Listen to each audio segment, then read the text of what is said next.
வணக்கம்.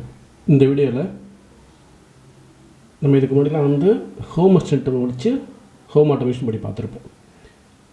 ஆனால் இப்போ என்ன பண்ண போகிறோன்னா, நார்மல் ஒரு ராஸ்பெரி பையில் இப்போ ஹோம் அசிஸ்டன்ட் என்ன பண்ணியிருப்போம்னா, ஹோம் அசிஸ்டன்ட் கொடுத்துட்டு அந்த ஹோம் அசிஸ்டண்ட்டோட நம்ம வெப் மூலமாக அக்சஸ் பண்ணுவோம். இந்த ஐபிஐ போட்டு நம்ம ப்ரௌசரில் அக்சஸ் பண்ணி அதுக்கு மூலமாக தான் நம்ம என்னென்ன சேஞ்சஸ் செட்டிங்ஸ் எல்லாம் பண்ணுவோம். அதாவது ஹோம் அசிஸ்டன்ட் இந்த ராஸ்பெரி பைக்கும் நம்மளோட செட்டப்புக்கும் எந்த ஒரு இன்டர் கனெக்ஷனுமே இருக்காது. இது என்னென்னா நிறைய காம்பனன்ட்ஸ் அதிகமாக இருக்கும், தேவைப்படும். ராஸ்பெரி பை இருக்கும், ESP போர்ட்ஸ் சம்திங் எல்லாமே தேவைப்படும். சரி, இதெல்லாம் இல்லாமல் ஒரு சீப்பாக பண்ணோம் அப்படின்னு எதிர்பார்த்தோம்னா, நம்ம ராஸ்பெரி பையில் GPIO பின் இருக்குது. அந்த GPIO பின்னில் நம்ம டைரெக்டாக ரிலேவை கனெக்ட் பண்ணிவிட்டு அதை நம்ம ஒரு டேஷ்போர்டு நம்மளாகவே க்ரியேட் பண்ணிவிட்டு இதை எப்படி செய்கிறேன்றது தான் இந்த வீடியோவில் பண்ண போகிறோம். இதில் நம்ம ராஸ்பெரி பை முதல்ல கான்ஃபிகர் பண்ணணும். இதில் இன்னும் ஒன்று நம்ம சேர்த்துருக்கோம், ராஸ்பெரி பை கூட டச் டிஸ்பிளே. எதுக்குன்னா நமக்கு ஃபிசிக்கலாக தேவை. அதாவது நம்ம பார்க்கணும், கண்ணால் பார்த்து தான் நம்ம செய்யணும். இப்போ ஹோம் அசிஸ்டண்ட்டில் பரவாயில்ல, நம்ம ஒரு சிஸ்டமில் ப்ரௌசரில் நம்ம அக்சஸ் பண்ணிக்கிறோம். ஆனால் ராஸ்பெரி பையில் நீங்கள் டைரெக்டாக பார்க்குறப்ப அதுக்கு ஒரு HDMI டிஸ்பிளே வேணும். அந்த HDMI டிஸ்பிளே பார்த்திங்கன்னா நார்மலாக டச் இருக்காது, நார்மல் ஓன்லி டிஸ்பிளேவாக தான் இருக்கும்.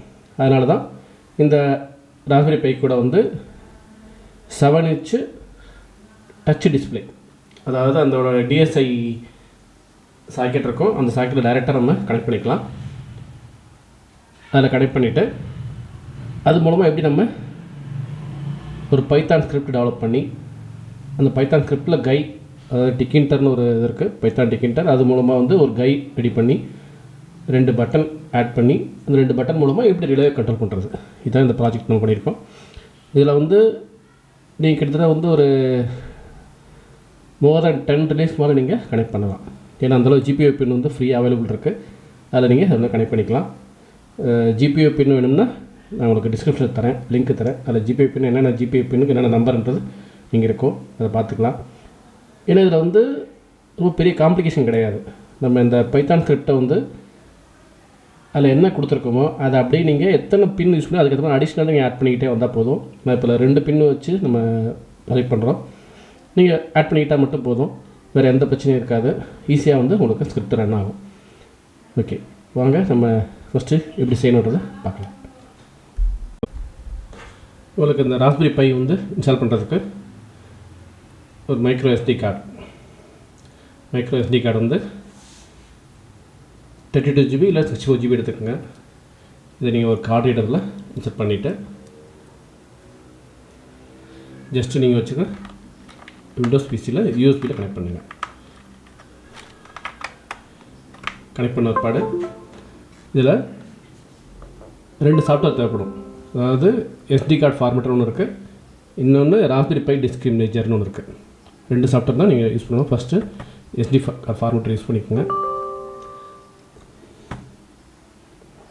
ஓப்பன் பண்ணிவிட்டு ஜஸ்ட் உங்களோட ட்ரைவ் நம்பர் கொடுத்துருக்கோம், குயிக் ஃபார்மேட்டில் கொடுத்துருங்க. கொடுத்துட்டு ஜஸ்ட்டு ஃபார்மேட்.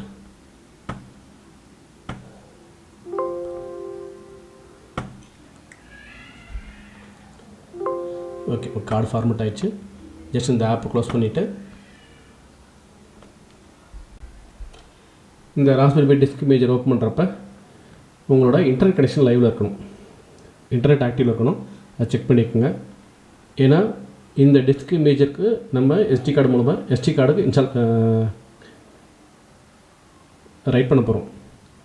நம்ம என்ன OS பண்ண போகிறோமோ அந்த OS த்ரூ ஆன்லைன் மூலமாகவே நமக்கு டவுன்லோட் பண்ணிவிட்டு அதை ரைட் பண்ணணும். அதனால் நமக்கு இந்த பை இமேஜை நீங்கள் இதை யூஸ் பண்ணுறப்ப உங்களுக்கு உங்களோட சிஸ்டமில் இன்டர்நெட் ஆக்டிவ் இருக்கணும். ஜஸ்ட்டு சூஸ் OS கொடுங்க.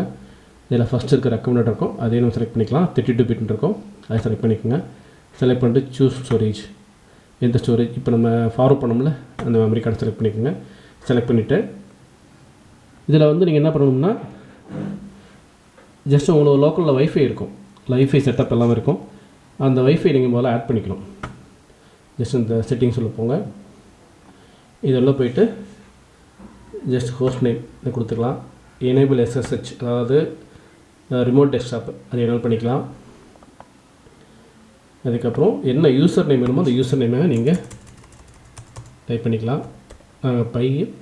பாஸ்வேர்டு வந்து ராஸ்பெரின்னு கொடுத்துருக்கோம். அதாவது இதுதான் வந்து டிஃபால்ட் பாஸ்வேர்டு முதல்லேருந்து, அதனால் அதே கொடுத்துருவோம். இன்ஸ்டால் பண்ணிவிட்டு ஒரு நீங்கள் வைஃபை ஏதாச்சும் பேர் பண்ணோம்னா இந்த SSID இந்த கான்ஃபிகர் வயர்லெஸ்லாம் போயிட்டு SSID நீங்கள் கொடுத்துட்டு ஜஸ்ட் சேவ் கொடுத்துட்டு அதுக்கப்புறம் ரைட் பண்ணிங்கன்னா உங்களோட அந்த நீங்கள் இப்போ என்ன மாடிஃபிகேஷன் பண்ணீங்களோ அதெல்லாம் வந்து டிஃபால்ட்டாக ரைட் ஆகிடும். அவ்வளோதான். இப்போ நீங்கள் ரைட் பண்ணி முடிச்ச பிற்பாடு இது வந்து 100% முடிஞ்சிடும். வெரிஃபையிங் போட்டு வெரிஃபையிங் அது 100% முடிஞ்சிடும். முடிஞ்ச பிற்பாடு உங்களுக்கு ஒரு அலர்ட் மெசேஜ் வரும். வந்தவுடனே நீங்கள் க்ளோஸ் பண்ணிவிட்டு இந்த மெமரி கார்டை எடுத்து நீங்கள் உங்கள் ராஸ்பெரி பையில் இன்ஸ்டால் பண்ணிட்டா நீங்கள் இன்ஸ்டால் பண்ணிங்கன்னா போதும். ஆட்டோமேட்டிக்காக நீங்கள் ராஸ்பெரி பை பவர் பண்ண உடனே உங்களுக்கு டிஃபால்ட் பேஜ் ஓப்பன் ஆகிடும்.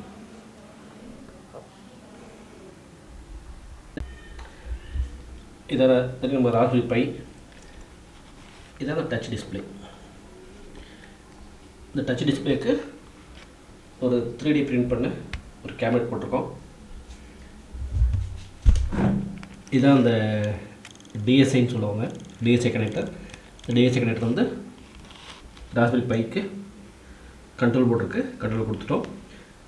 இதுதான் ஜிபியூ பின், ராஸ்பெரி பையோட ஜிபியூ பின். இந்த ஜிபியூவில் வந்து இந்த டச் டிஸ்பிளேக்கான பவர் நம்ம கொடுத்துருக்கோம். சேம் வந்து இந்த ரிலே இருக்கும், ரிலேக்கான பவர் எல்லாத்தையும் நம்ம இதே எடுத்துருக்கோம். ஓகேங்களா, இதை கனெக்ட் பண்ணியிருக்கோம். இதெல்லாம் கனெக்ட் பண்ணிவிட்டு நம்ம நார்மலாக வந்து எப்படி ராஸ்பெரி பை கான்ஃபிகர் பண்ணுறோமோ இந்த கான்ஃபிகர் பண்ணிவிட்டு ஜஸ்ட் நீங்கள் மெமரி கார்டை இன்சர்ட் பண்ணால் போதும், உங்களுக்கு ஓப்பன் ஆகும். ஓப்பன் ஆனதுக்கப்புறம் நீங்கள் பைத்தான் ஸ்கிரிப்ட்டு நீங்கள் நான் அதை உங்களுக்கு லிங்க்கில் தரேன், அந்த ஸ்கிரிப்டை டவுன்லோட் பண்ணி நீங்கள் இன்ஸ்டால் பண்ணிக்கோங்க. சேம் வந்து நீங்கள் இன்ஸ்டால் பண்ணுறப்ப வந்து டைரெக்டாக நீங்கள் டவுன்லோட் பண்ணிக்கலாம். ஒரு டச் டிஸ்பிளே இருக்குது, இந்த டிஸ்பிளேலேருந்து நீங்கள் நம்ம நார்மல் பிசி மாதிரி ப்ரௌசர் யூஸ் பண்ணி நீங்கள் டவுன்லோட் பண்ணிக்கலாம். ஒருவேளை இல்லைன்னா நீங்கள் உங்கள் விண்டோஸ் பிசியில் டவுன்லோட் பண்ணிவிட்டு WinSCP அது மூலமாக நீங்கள் அது ஃபைல் ட்ரான்ஸ்ஃபர் FTP மூலமாக ட்ரான்ஸ்ஃபர் பண்ணிக்கிட்டு நீங்கள் இந்த ராஸ்பெரி பையில் இன்ஸ்டால் பண்ணிவிட்டு அதை நீங்கள் யூஸ் பண்ணலாம். சேம் இந்த ஸ்கிரிப்ட் நீங்கள் யூஸ் பண்ணுறப்ப சில லைப்ரரி ஃபைல்லாம் கேட்கும். அதாவது Python 3 இன்ஸ்டால் பண்ண சொல்லும், சேம் Python 3 Tkinter அது இன்ஸ்டால் பண்ண சொல்லும். இந்த ரெண்டு ஃபைலையும் நீங்கள் இன்ஸ்டால் பண்ணிட்டீங்கன்னா, இந்த ராஸ்பெரி பையில் இன்ஸ்டால் பண்ணிட்டீங்கன்னா உங்களுக்கு நார்மலாக வந்து அந்த ஸ்கிரிப்ட் ரன் ஆகும். நீங்கள் அப்போ அந்த இதே சேம் என்ன பண்ணியிருக்கோம், அந்த Python ஸ்கிரிப்டை வந்து நம்ம வந்து ஸ்டார்ட் அப் அப்ளிகேஷனாக கொடுத்துருக்கோம்.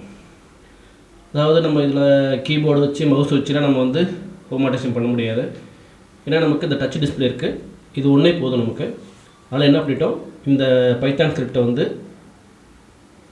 ஸ்டார்ட் அப் அப்ளிகேஷனில் கொடுத்துருக்கோம். நம்ம எப்போல்லாம் வந்து சிஸ்டம் பூட் ஆகுதோ அப்போ அந்த டிஃபால்ட்டு இந்த Python ஸ்கிரிப்ட் வந்து டிஃபால்ட்டாக அதுவும் ஓப்பன் ஆகிடும்.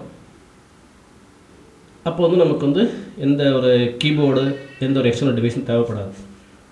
அதனால தான் வந்து இந்த ராஸ்பெரி பை ஹோம் ஆட்டோமேஷனில் அதான் ஸ்பெஷல். அது ஒன்று டச் டிஸ்பிளே, இன்னொன்று நீங்கள் பூட் பண்ண உடனேயே டிஃபால்ட்டாக வந்து நீங்கள் என்ன அப்ளிகேஷன் யூஸ் பண்ணுறீங்களோ அந்த அப்ளிகேஷன் ஓப்பன் ஆகிடும். வாங்க நம்ம இப்போ எப்படி வந்து ராஸ்பெரி பை வந்து எப்படி ஆட் பண்ணுறது, SD கார்டில் வந்து எப்படி ஃபார்வர்ட் பண்ணுறது, எப்படி வந்து வாய்ஸ் போடுறது, எப்படி இன்ஸ்டால் பண்ணுறது. நம்ம டச் ஒன்ஸ் நீங்கள் வந்து வாய்ஸ் போட்டு நீங்கள் ஜஸ்ட் இன்ஸ்டால் பண்ணால் போதும், நீங்கள் டச் எனேபிள் பண்ணணும் அவசியம் கிடையாது. ஏன்னா இதுக்கு முன்னாடி ஓல்டு வெர்ஷன் தான் வந்து நம்ம டச்சுக்கான டிரைவர் போடணும், நிறையா கொஞ்சம் சில காம்ப்ளிகேஷனாக இருந்தது. இப்போ வர வாய்ஸில் அது பிரச்சனை கிடையாது. நீங்கள் டேரெக்டாக வந்து இன்ஸ்டலேஷன் பண்ணிவிட்டு நீங்கள் இதில் இன்ஸ்டால் பண்ணால் போதும், உங்களுக்கு டச் டிஸ்பிளே ஒர்க் பண்ண ஆரம்பிச்சிடும். நம்ம எப்படி அதை கான்ஃபிகர் பண்ணுறது பார்க்கலாம்.